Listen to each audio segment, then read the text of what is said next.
GH is back. We're gonna start with the gacha news, then release dates, free games, PC, console, and mobile games. Timestamps. Let's not waste any more time. Let's do this.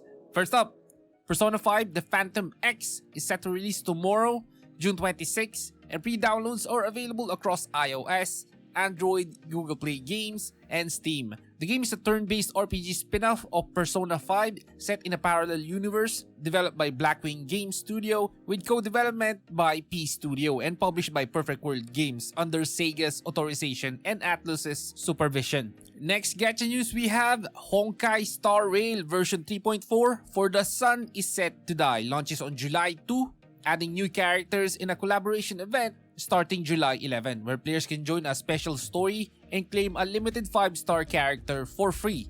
The update continues the main story, introduces new gameplay mechanics, and features returning characters along with combat enhancements. It also adds new outfits, a returning minigame, and a skip dialogue function. And next news, Neverness 2 Everness has removed the 50/50 gacha mechanic from its limited banners, confirming that all S-Class units pulled from the Scarborough Fair character board will always be the featured character. This system uses a dice and board format instead of standard gacha rolls with a 1.88% base rate, an increased S-Class chance after 70 rolls, and a guaranteed S-Class at 90 rolls. Additionally, there will be no separate weapon banner as most weapons can be obtained through gameplay or special currency. However, some players have raised concerns that balancing adjustments may be made to compensate for the guaranteed system, which of course will happen cause money. And shifting to card game updates, Mega Evolution is returning to Pokemon TCG. A new trailer from the Pokemon Company highlights Mega Lucario EX and Mega Latias EX, along with upcoming full art and supporter cards. The Mega Evolution expansion is scheduled to launch later this year, with further details to be revealed on July 10. Additionally, 2 more expansions titled Black Bolt and White Flare will release on July 18, featuring over 170 new cards themed around the Unova region. Now here's some shutdowns. Yeah, Fantasy War Tactics R will end service on July 29, KST. In-app purchases ended on June 24, and a farewell event runs until shutdown. Originally launched under Nexon and later managed by Valorant, the game is closing after nearly a decade, so not a bad run. Here's the other shutdown. Tower of God Great Journey will end global service on August 20, 2025 due to changes in its service partnership environment. The game will be inaccessible after that date, and refunds must be requested through app stores. Launched globally in February 2023, it features characters from the webtoon but did not match the success of Tower of God New World, which remains active. And yeah, here's another shutdown. Black Clover M Rise of the Wizard King will end service on August 21, 2025, less than 2 years after its global launch. In-game purchases and new account creation have been disabled since June 20, and a final content update featuring a farewell event and 2 characters is scheduled for June 26. Players with unused paid premium currency can request a transfer to other Garena mobile games between August 21 and September 25. The development team thanked players for their support and noted the game's shorter than expected lifespan, with no plans announced for an offline mode or relaunch. Here's more bad news for gacha gamers. The Steam client launch for Blue Archive, originally planned for June 24, has been delayed due to a holdup in the platform review process. The developers apologized for the unexpected change, and they said they're working to release the client as soon as possible. A new release date will be announced once confirmed. Now here's some brighter news for gacha gamers. Silver and Blood is launching on June 26. The game features a gothic-themed visual style with high-quality anime cutscenes and detailed skill animations. It offers complex strategy RPG gameplay with tactical battles that require mastering blood powers. Players can collect and develop over 50 characters across 4 factions, each with unique abilities and roles, and pre-registration is available and includes rewards such as unlocking the SSR character Hati. Next release, Lost Sword Tales of Britania, a 2D side-scrolling mobile RPG, will launch worldwide on Android and iOS on July 10, 2025. The game features real-time auto battles with anime-style visuals, live 2D motions, and voice acting. Players can pre-register now on Google Play, and the App Store. The game requires Android 6 or higher with at least 4GB of RAM or a comparable iOS device. And the download size will be about 2GB. And okay, here are the games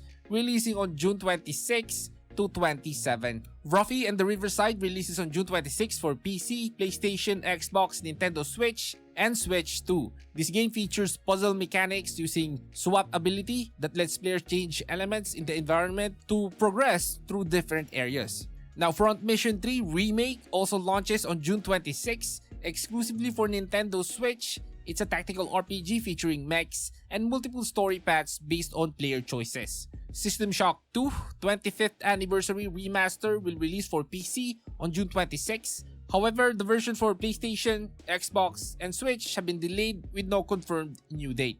Death Stranding 2 on the Beach will be available on June 26 for PlayStation 5. It continues the storyline of the original Death Stranding with the same development team. And on June 27, Tamagotchi Plaza releases for both the Nintendo Switch and Switch 2. It's a shop simulator where players manage different stores within the Tamagotchi universe. Also on June 27, Oceanhorn Chronos Dungeon launches on PC via Steam. It is already available on iOS and Android. The mobile versions are free with optional purchases to remove ads, while the PC version will be sold with a launch discount. Those are the game about to release. Now here are the free games. SteamWorld Dig is free on Steam. It's an action-adventure puzzler with strong Metroidvanian influences set in the SteamWorld universe. And I just want to show this because look at this. SteamWorld Dig 2 is on sale on Steam. It's about $1. Could be cheaper if you're in other regions. Now the free game on the Epic Games Store is The Operator, a narrative-heavy adventure game. Now let's proceed with the general gaming news. Nintendo is reportedly preparing to host a Direct in July, potentially outlining part of its 2025 release schedule. While the company has not confirmed the event, speculation has increased following its absence from the Summer Game Fest earlier this month. So far, only a few first-party titles are publicly known.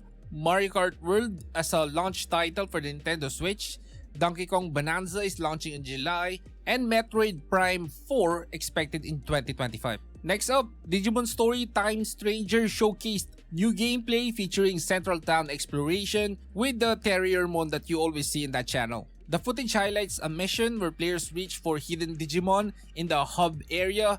The game includes English captions and offers a preview of the town's layout.